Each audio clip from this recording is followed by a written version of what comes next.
There is something very concerning about people's obsession with privacy nowadays. Don't tell anyone when you're doing, move in silence. You know those move in silence warriors we see every single time on social media? Privacy is power if it's not rooted in fear. At a certain point, this becomes prison when you feel like everything you have to do has to be done low-key. Okay, wait. Let's do some housekeeping. Hello and welcome back to my channel. My name is Demalia and on this channel we just talk. Thank y'all so much for getting us to 1,000. Let's get into today's topic. Being low-key won't really save you. You ever get caught up in that mindset where you're like, don't tell anyone when you're doing, move in silence. You know those move in silence warriors we see every single time on social media? And it's like, you can't tell anyone that you're breathing. You can't tell anyone that you're... Stay low key so that evil eye won't get you, this, that, and the third. And while I get where this comes from, I've been thinking about that lately and I honestly feel like it's kind of like a farce. Like, to be so for real, I feel like it paralyzes people so much to the point that they are their own enemies and they don't do anything. Yeah, move in silence. Don't be telling everyone anything about your life. But doesn't mean you have to like live as a hermit, and even things that you should share with your community, you're not doing. We're so paralyzed and we always want to move in silence. But it's like there's a certain amount of things that is healthy for you to share with folks. While I get where that's coming from, because we've seen and witnessed so many people who don't want good for you, I feel like it's fear dressed in precaution. Even if we look at it deeper, it can be like not trusting Allah to his full extent. I did a whole video on evil eye and why I think it's controlling people's life, where you can watch it here. But this is like another video of like 3 examples of where people who are actually doing big things that are Muslim and that are pretty open, I would say, about what they're doing, and their trust in Allah is so big that they don't care. Like, they don't care who's going to tell them nothing. If Allah wills it, it's going to happen. We think like being private guarantees protection, but I've known for a fact things that I've not even told a fly on the wall that have not come through.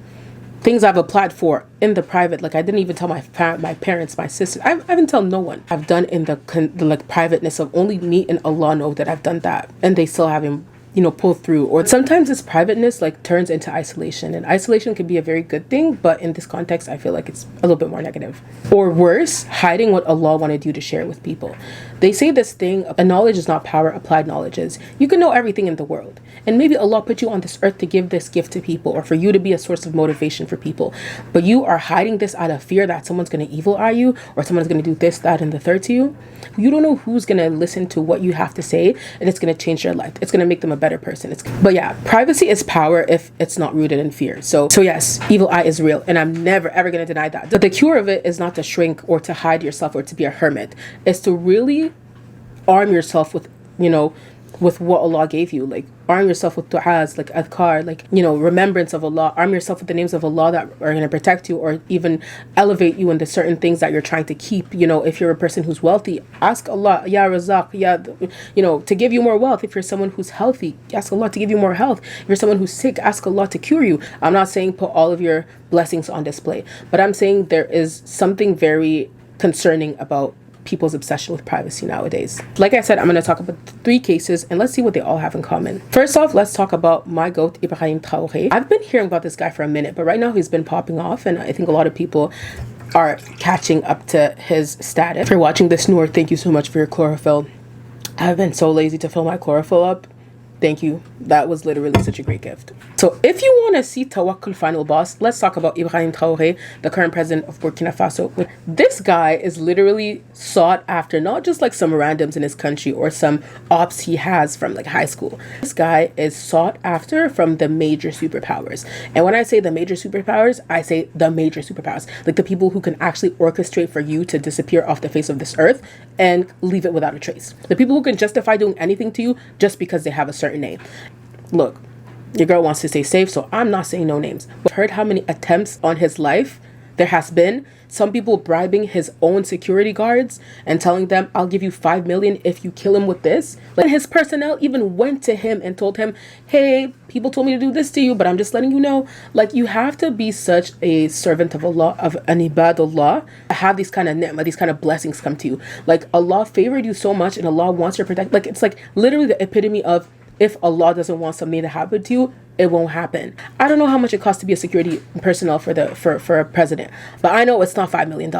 These people handed the money and the weapons that were given to them to kill the supreme leader to the supreme leader himself, telling you that if Allah wants something to happen to you, it will happen to you. And if he doesn't, it will never happen to you. This guy literally shows up to Eid prayers out in the public, goes out to speak to civilians. I've even heard that he didn't even move into the presidential palace, lives life like as a regular guy. And we see presidents of like the West or other places, like they literally need motorcades, bulletproof stuff when they have to move around town. I think the cherry on top is knowing that he has a picture of Thomas Sankara on his wall, who was also assassinated for just wanting the best for his people. Literally, when Malcolm said he's like a dead man walking, at this point you just know that when Allah says it's your time, and there's nothing you could do about it. So instead of being a scaredy cat and be like, let me move in silence, let me have a motor barricade, he could get himself a jet right now.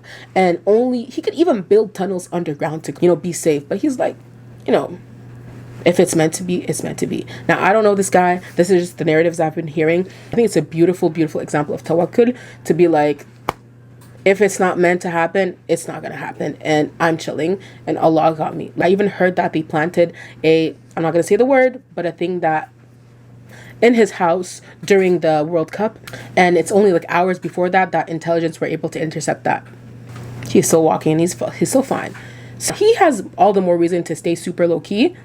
But he's like, second, another example is this creator I follow. So there's this creator I follow. I really do benefit from the brother's content, mashallah. And I think he used to have another account which had a little bit more followers, but I think he's starting over. So the little followers I have here, go to his account, follow him. I think you'll benefit so much. His name is superfab, and is he speaking French? No, he speaks in English actually on the account. He's like working to become the most massive distributor of African products here in Canada. And he is literally like single-handedly, like mashallah, Allahumma barak, doing so much. And like at the same time, he's showing his life. We've all been there. We've all been kind of like, I would say the streets, but we've all had questionable activities before we kind of like matured and found Islam for ourselves. He's using his background as a software engineer to like revolutionize the game. Every time I watch his videos, and he's like, sometimes like he's like coding, and sometimes he's like doing stuff, and sometimes he's talking about his future plans, and I'm like, bro, like please, like I want you to succeed, so please don't say too much. And I want to block his blessings, but then I keep on coming to myself. I'm like, oh my God, y'all, like this man trusts Allah so much that he's not even checking to see who's watching, who's plotting, who's trying to copy paste, and he's not worried about the haters, he's not worried about evil eye. And oftentimes he does say like inshallah and whatsoever. The barrier of entry of my business is super high. Not anyone can just get into this position, but it was due to a lot of blessings from Allah that allowed me to be in this position. I was just patient because I knew in my head that once all of this would be fixed, I would be stacking mad amounts, And that is the best armor. That not everyone watching his stuff wants to be like the #1 distributor of African products in Canada or worldwide. Allahu Alam, I don't know what his things are, what his goals are, but I know for a fact he is inspiring people in their own fields to want to do that. So seeing his drive and seeing what he does and being so open and so confident in himself and being so confident in the things that Allah is blessing him with, I think he's so confident in Allah's will and also in his own abilities. Like the barrier to entry is so high in what he's doing, and to know what he knows and what Allah blessed him with, it's going to be hard for you to compete with him. All have our fears here and there, but it's like your tawakkul in Allah is so high that like anyone else doesn't matter. And that, mashallah, tabarakallah, is a great trait. Again, I'm not telling you to be a little bit reckless. There's many things that it's better to keep for yourself. And I think our moral compass does a great job telling us when we need to say stuff and when we need to keep quiet. You can still be wise and still be visible, and you can still put boundaries on what you want to show and what you want to keep private. Like a lot of content creators are on here and we don't know what they're going through. Brings me to the case that I'm going to be talking about. One of my favorite influencers, Allahumma barik, Amanda, she is pregnant and she has been trying for a few years now. She did a whole video and she was talking about the fact that she's been trying to get pregnant for some time now. Alhamdulillah, they were able to get pregnant naturally, her and her husband. May Allah bless them. May Allah give them a healthy pregnancy. She's still doing days in my life. She's still vlogging. She's still showing, posting her maternity pictures and whatsoever. If Allah decreed that she is going to have this baby happy, healthy, whether she's sharing every single moment of her pregnancy on social media, she's going to have that baby. Even if someone tries to do something about it, if Allah does not accept for that to happen, it's not going to happen. I was actually questioning myself, like, some things have happened in my life where because of people not wanting good for you, I've been through hard situations where like life and death situations, and part of me is like very wary of sharing stuff because of seeing the how evil eye can actually affect your life, like how real evil eye is. But then I'm like, a lesson is not a life sentence. So you can have a lesson, okay, maybe be mindful of what you're saying, but doesn't mean that for your life you're gonna have to be shackled to the idea that every single person is out there to get you. And no, your tawakkul in Allah has to be bigger. Yeah, it's scary. Yeah, you don't want to put yourself out there because you don't know whose eyes are watching you. But at the end of the day, having trust in Allah subhanahu wa ta'ala, if you trust Allah subhanahu wa ta'ala, wallahi, you can walk through fire. The moral of the story is, you don't know why Allah put you on this earth, and you don't know which person you're going to be helping. So if you're from a genuine concern, or you feel like you genuinely feel like this is something I should maybe keep under wraps, our fitra, our innate disposition, does a great job telling us what things you should share. There's this girl I was going to eat with once, and my mom was working near the area. And mind you, at this time, me and this girl were what you would call close. At this point, we've done many things together, to solidify the friendship. She knew a little bit about my family.